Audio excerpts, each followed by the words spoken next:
Бүкінні Афган жерлеріндегі утны кешіп қайтқан һәр бір совет солдаты күтіп ала.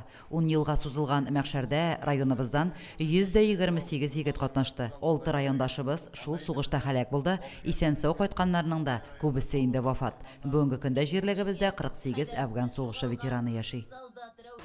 Biz bu künne bek нык көтеп алдык. Чөнки бу вакытта минем бер туган инем Айдар армия сапларында хезмәт итә. Һәм күрше егете Тимер Кәев Глус. Авылыбыз белән көттек буларны чыгуын. Яңадан моның эше авыр сугыш хикмәтләре кабатланмасын. Дөньялар тыныч булсын. Ел сайын мына шулай 15 февральдә Совет гаскәрләренең Афганистаннан чыккан көнендә мемориал комплекска җыелышып, бер-беребезгә очрашып, үлгән иптәшләрне искә алып, яшьле мәктәптә укучылар белән очрашып, мемориал комплекста инде шәшкәләр салып, менә шулай ел сайын бер традициягә әйләнде инде. Афган 84-86 хезмәт иттем.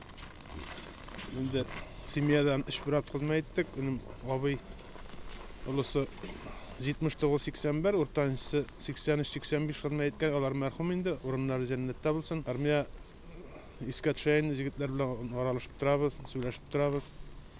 Инде ул онытыла торган әйбер түгел инде улар миңа. Афганстандагы сугышның бөтен дәһшәтен бары тик шул ут эчендә йөргән афганчы гына сөйләп бирә аладыр. 1 минут тынлыктан соң афганчылар йөрәк түрләрендә йөрткән хис кичерешләр белән уртаклаштылар. Митинг тәмамлангач, Афган сугышы ветераннары хәрби хезмәтләрен үтәгәндә һәлак булган райондашларыбызны искә алып, билгесез солдат һәйкәленә чәчәкләр салдылар. Бу көнне Үрәзмәт авылында да тантаналы чара узды. Афган сугышыннан кайтып, 2019 елның июнь аенда һәлак булган Ильяс Нургалиевның төп йортына элмә токта куелды.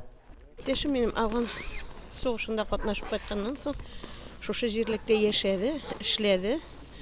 Без инде монда 92 елдан бергә кавышканга 92 елда кавыштык инде без январь аенда. Шуннан бирле бергә яшәдек. Сугышканнан бер дә искә алып сөйләргә яратмады. Күңел яраларын кузгалтасы килмәде. Үрәзмәт авылында да Совет армиясы тарихының аерым вакыйгаларын искә төшереп, кисәтеп торучы кечкенә генә бер объект барлыкка килде. Әлеге Әлмәтакта Үрәзмәт авылында яшәүче олысы һәм кешесе күңелендә горурлану хисләре уятсын иде. Лилия Шәймиева, Динар Менхаҗев, Мөслим телевидениесе.